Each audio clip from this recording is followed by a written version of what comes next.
Item ಯಾವುದೇ ಇರಲಿ try ಮಾಡಿ ಆಚಿ ಚಿಕನ್ ಮಸಾಲಾ 50 ಗ್ಯಾರಂಟಿಯಲ್ಲಿ ಯಾವೆಲ್ಲ ಸುದ್ದಿದೆ ಅಂತ ಹೇಳಿ ಒಂದೊಂದಾಗಿ ನೋಡ್ತಾ ಹೋಗೋಣ. 2026ರ ವರ್ಷದ ಮೊದಲ ಸೂರ್ಯಗ್ರಹಣ ಇವತ್ತು ಗೋಚಾರವಾಗಲಿದೆ. ಭಾರತದಲ್ಲಿ ಕಂಕಣ ಸೂರ್ಯಗ್ರಹಣ ಎಂಬ ಹೆಸರಿನಿಂದ ಕರೆಯಲಾಗುತ್ತೆ.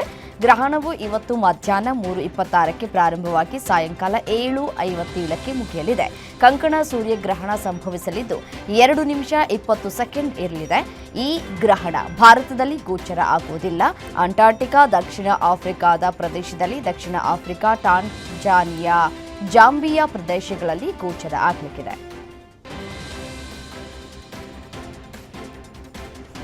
2026ರ ಮೊದಲ ಸೂರ್ಯಗ್ರಹಣ ಇಂದು ಸಂಭವಿಸಲಿದ್ದು ಇದು ಕಂಕಣ ಸೂರ್ಯಗ್ರಹಣವಾಗಿರಲಿದೆ. ಈ ಸೂರ್ಯಗ್ರಹಣವು ಶನಿಯ ರಾಶಿಚಕ್ರ ಚಿಹ್ನೆಯಾದ ಕುಂಭ ರಾಶಿಯಲ್ಲಿ ಸಂಭವಿಸುತ್ತದೆ. ಚಂದ್ರನು ಸೂರ್ಯ ಭೂಮಿಯ ನಡುವೆ ಬಂದಾಗ ಸೂರ್ಯನನ್ನ ಸಂಪೂರ್ಣವಾಗಿ ಮುಚ್ಚದೆ ಕೇವಲ ಮಧ್ಯಭಾಗವನ್ನು ಮಾತ್ರ ಆವರಿಸಿದಾಗ ಸೂರ್ಯನು ಒಂದು ಚಿನ್ನದ ಉಂಗುರದಂತೆ ಕಾಣಿಸ್ತಾನೆ. ಇದನ್ನ ವಿಜ್ಞಾನಿಗಳು ರಿಂಗ್ ಆಫ್ ಫೈರ್ ಅಂತ ಕರೀತಾರೆ. ಈ ಬಾರಿಯ ಕಂಕಣ ಸೂರ್ಯಗ್ರಹಣವು ಭಾರತದಲ್ಲಿ ಗೋಚರ ಆಗುವುದಿಲ್ಲ.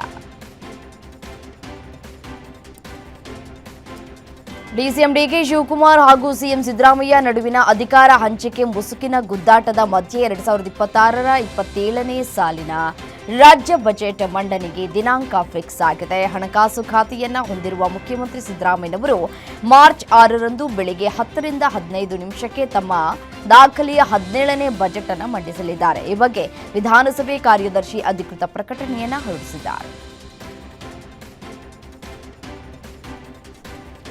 ಕೋಲಾರ ಜಿಲ್ಲೆ ವೇಮಗಲ್ನಲ್ಲಿ ಟಾಟಾ ಏರ್ಬಸ್ ಲಘು ಹೆಲಿಕಾಪ್ಟರ್ ಅಂತಿಮ ಜೋಡಣೆ ಘಟಕವನ್ನು ಪ್ರಧಾನಿ ನರೇಂದ್ರ ಮೋದಿ ಮತ್ತು ಫ್ರಾನ್ಸ್ ಅಧ್ಯಕ್ಷ ಮ್ಯಾಕ್ರಾನ್ ವರ್ಚುವಲ್ ಆಗಿ ಇವತ್ತು ಉದ್ಘಾಟಿಸಲಿದ್ದಾರೆ. ಅದೇ ದಿನ ರಕ್ಷಣಾ ಸಚಿವ ರಾಜನಾಥ್ ಸಿಂಗ್ ಮತ್ತು ಫ್ರಾನ್ಸ್ ರಕ್ಷಣಾ ಸಚಿವ ವಾಟ್ರೇನ್ ಬೆಂಗಳೂರಲ್ಲಿ ಹಮ್ಮರ್ ಕ್ಷಿಪಣಿ ಸೇರಿ ರಕ್ಷಣಾ ಒಪ್ಪಂದಕ್ಕೆ ಸಹಿ ಹಾಕಲಿದ್ದಾರೆ.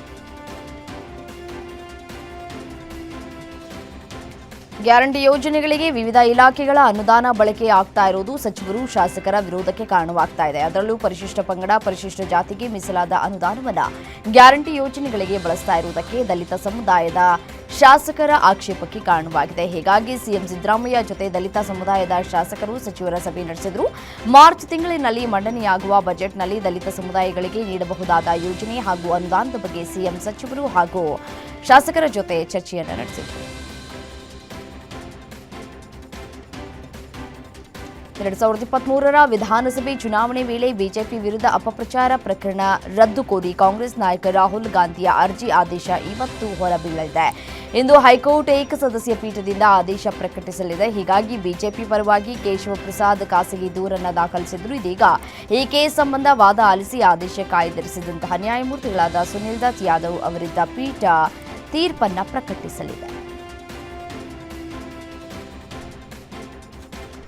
ಈ ಛಲವಾದಿ ನಾರಾಯಣಸ್ವಾಮಿ ನಾಯಿ ಥರ ಪಾಪ ಬೊಗಳಿದೆ, ಅದಕ್ಕೆ ನಾವೇನು ಕಲ್ಲು ಎಸೆಯೋದಕ್ಕೆ ಹೋಗೋದಿಲ್ಲ ಅಂತ ಪುತ್ತೂರು ಶಾಸಕ ಅಶೋಕ್ ಕುಮಾರ್ ರೈ ವ್ಯಂಗ್ಯವಾಡಿದ್ದಾರೆ. ಪುತ್ತೂರಿನಲ್ಲಿ ಮಾತನಾಡಿದ ಅವರು, ಛಲವಾದಿ ನಾರಾಯಣಸ್ವಾಮಿ ನಾಯಿ ಥರ, ನಾಯಿಗೆ ಯಾರು ಒಳ್ಳೆಯರು ಅದು ಯಾರು ಬಂದರೂ ಬೊಗಳುತ್ತೆ, ಅದಕ್ಕೆ ನಾವೇನು ಕಲ್ಲು ಎಸೆಯೋದಕ್ಕೆ ಹೋಗೋದಿಲ್ಲ. ಪ್ರಾಣಿ ಅಲ್ವಾ ಪಾಪ, ಅವರಿಗಾದರೂ ಸ್ವಲ್ಪ ಬುದ್ಧಿ ಇದೆ, ಇವನಿಗೆ ಬುದ್ಧಿ ಇಲ್ಲ ಅಂತ ಕಿಡಿಕಾರಿ. ಮುಂಬರುವ ಚುನಾವಣೆಗೆ ಜೆಡಿಎಸ್ ಸಜ್ಜಾಗ್ತಾ ಇದೆ ಅಂತ ಯುವ ಘಟಕದ ರಾಜ್ಯಾಧ್ಯಕ್ಷ ನಿಖಿಲ್ ಕುಮಾರಸ್ವಾಮಿ ಹೇಳಿಕೆ ನೀಡಿದ್ದಾರೆ. ವಿಜಯಪುರದಲ್ಲಿ ಮಾತನಾಡಿದ ಅವರು, ಉತ್ತರ ಕರ್ನಾಟಕದಲ್ಲಿ ಫೆಬ್ರವರಿ 27ಕ್ಕೆ ಜನತಾ ಸಮಾವೇಶ ನಡೆಯಲಿದೆ. ಹುಬ್ಬಳ್ಳಿ, ಧಾರವಾಡ, ಬೆಳಗಾವಿ, ಬಾಗಲಕೋಟೆಯಲ್ಲಿ ಕಾರ್ಯಕ್ರಮವಿದೆ. ದೊಡ್ಡ ಮಟ್ಟದಲ್ಲಿ ಸಮಾವೇಶ ಆಯೋಜನೆ ಮಾಡಲಿದ್ದೇವೆ. ಪೂರ್ವಭಾವಿ ಸಭೆ ಜೊತೆಗೆ ಸ್ಥಳ ವೀಕ್ಷಣೆ ಮಾಡೋದಕ್ಕೆ ಹೊರಟಿದ್ದೇನೆ ಅಂದರು.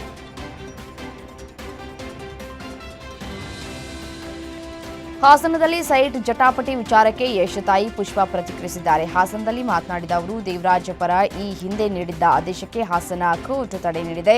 ಕೋರ್ಟ್ ಆದೇಶದಿಂದ ಯಶ್ ತಾಯಿ ಪುಷ್ಪಗೆ ಮುನ್ನಡೆಯಾಗಿದ್ದು, ಪುಷ್ಪ ಸೈಟ ದೇವರಾಜ್ ಸೈಟ ಅಂತ ಕೋರ್ಟ್ ಪರಿಶೀಲನೆ ನಡೆಸಿದೆ. ನಮ್ಮ ಪೇಪರ್ ನಮ್ದೇ ಅಂತ ಕೋರ್ಟ್ ಆದೇಶದಿಂದ ಖಾತ್ರಿಯಾಗಿದೆ. ಆ ಪೇಪರ್ಗೂ ಈ ಪೇಪರ್ಗೂ ಸಂಬಂಧ ಇಲ್ಲ ಅಂತ ಹೇಳಿದೆ. ನಮ್ಮದೇ ಜಾಗ ಆಗಿದ್ರಿಂದ ನ್ಯಾಯಾಲಯ ನಮಗೆ ನ್ಯಾಯ ಕೊಡುತ್ತೆ ಅಂತ ಹೇಳಿದರು. ವಿಜಯನಗರ ಜಿಲ್ಲೆಯಲ್ಲಿ ಹಂಪಿ ಉತ್ಸವದ ಕೊನೆಯ ದಿನ ನಟಿ ರಚಿತಾ ರಾಮ್ ಕಾರು ಚಾಲಕ ನಿರ್ಮಿತಿ ಕೇಂದ್ರದ ಯೋಜನಾ ನಿರ್ದೇಶಕ ರವಿಕುಮಾರ್ ಮೇಲೆ ಹಲ್ಲೆಯನ್ನು ನಡೆಸಿದ್ದಾನೆ. ಈ ಗೂಂಡಾ ವರ್ತನೆಯಿಂದ ಅಧಿಕಾರಿಯ ಕಣ್ಣಿಗೆ ಗಾಯವಾಗಿದ್ದು, ಘಟನೆಯ ಸಿಸಿಟಿವಿ ದೃಶ್ಯಗಳ ಆಧಾರದ ಮೇಲೆ ಪೊಲೀಸರು ತನಿಖೆಯನ್ನು ನಡೆಸ್ತಾ ಇದ್ದಾರೆ.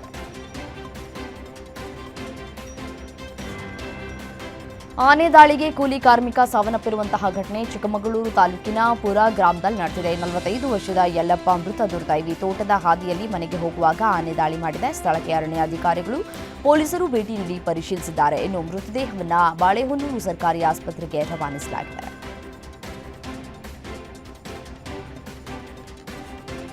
ಸಿಲಿಕಾನ್ ಸಿಟಿಯಲ್ಲಿ ಹಾಡಹಗಲೇ ಮತ್ತೊಂದು ರಾಬರಿ ನಡೆದಿದೆ. ಪೊಲೀಸ್ ವೇಷದಲ್ಲಿ ಬಂದ ಆಗಂತುಕರು ಮನೆ ದರೋಡೆ ಮಾಡಿದ್ದಾರೆ. ಬಿಎಲ್ ಬಡಾವಣೆಯ ಹೊಂಬಾಳೆಗೌಡರ ಮನೆಯಲ್ಲಿ ಲೂಟಿ ನಡೆದಿದೆ ಅಂತ ಗುರುತಿಸಲಾಗಿದೆ.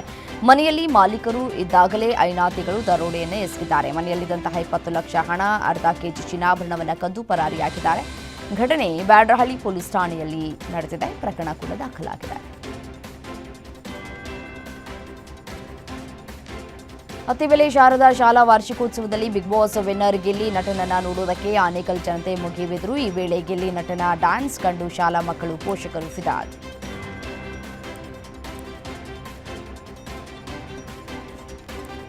ಇದು ಮಾನವೀಯತೆಯ ಗೆಲುವಿನ ಕಥೆಯಾಗಿದ್ದು, ಗ್ಯಾರಂಟಿ ನ್ಯೂಸ್ನ ಬಿಗ್ ಇಂಪ್ಯಾಕ್ಟ್ ಸ್ಟೋರಿ ಕೂಡ ಹೌದು.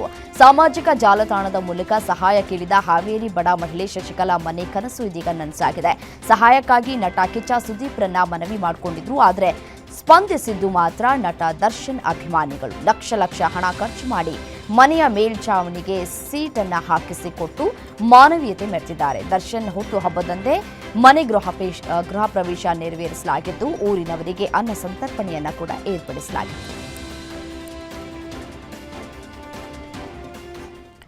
ಶ್ರೀ ಸಿದ್ಧಾರೂಢ ಸ್ವಾಮೀಜಿಗಳ ಮಹಾರಥೋತ್ಸವವು ಹುಬ್ಬಳ್ಳಿಯಲ್ಲಿ ಸಂಭ್ರಮದಿಂದ ಅದ್ದೂರಿಯಾಗಿ ನಡೆಯಿತು. ಮಹಾರಾಷ್ಟ್ರ, ಹೊರ ರಾಜ್ಯಗಳು ಹಾಗೂ ಕರ್ನಾಟಕದ ಹಲವು ಜಿಲ್ಲೆಗಳಿಂದ ಭಕ್ತರು ಪಾಲ್ಗೊಂಡಿದ್ದರು. ಸರಿಸುಮಾರು 5 ಲಕ್ಷಕ್ಕೂ ಹೆಚ್ಚು ಭಕ್ತರು ರಥೋತ್ಸವದಲ್ಲಿ ಪಾಲ್ಗೊಂಡು ಭಕ್ತಿಭಾವ ಮೆರೆದರು. ಕಳೆದ 3 ದಿನದ ಹಿಂದೆ ಆರಂಭವಾಗಿದ್ದ ಜಾತ್ರಾ ಮಹೋತ್ಸವದಲ್ಲಿ ಲಕ್ಷಾಂತರ ಭಕ್ತರಿಗೆ ಅನ್ನದಾಸೋಹವನ್ನು ಏರ್ಪಡಿಸಲಾಗಿತ್ತು.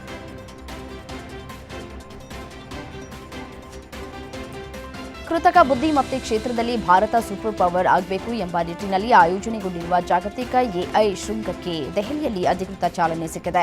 ಭಾರತ ಮಂಟಪದಲ್ಲಿ ಪ್ರಧಾನಿ ಮೋದಿ ಎಐ ಇಂಪ್ಯಾಕ್ಟ್ ಶೃಂಗ, ಎಐ ಇಂಪ್ಯಾಕ್ಟ್ ಎಕ್ಸ್ಪೋವನ್ನು ಉದ್ಘಾಟಿಸಿದರು. ಜಾಗತಿಕ ತಂತ್ರಜ್ಞಾನ ಕಂಪನಿಗಳು, ಸ್ಟಾರ್ಟ್ಅಪ್ಗಳು, ಶೈಕ್ಷಣಿಕ ಮತ್ತು ಸಂಶೋಧನಾ ಸಂಸ್ಥೆಗಳು, ಕೇಂದ್ರ ಸಚಿವಾಲಯಗಳು, ರಾಜ್ಯ ಸರ್ಕಾರಗಳು ಭಾಗಿಯಾಗಿವೆ.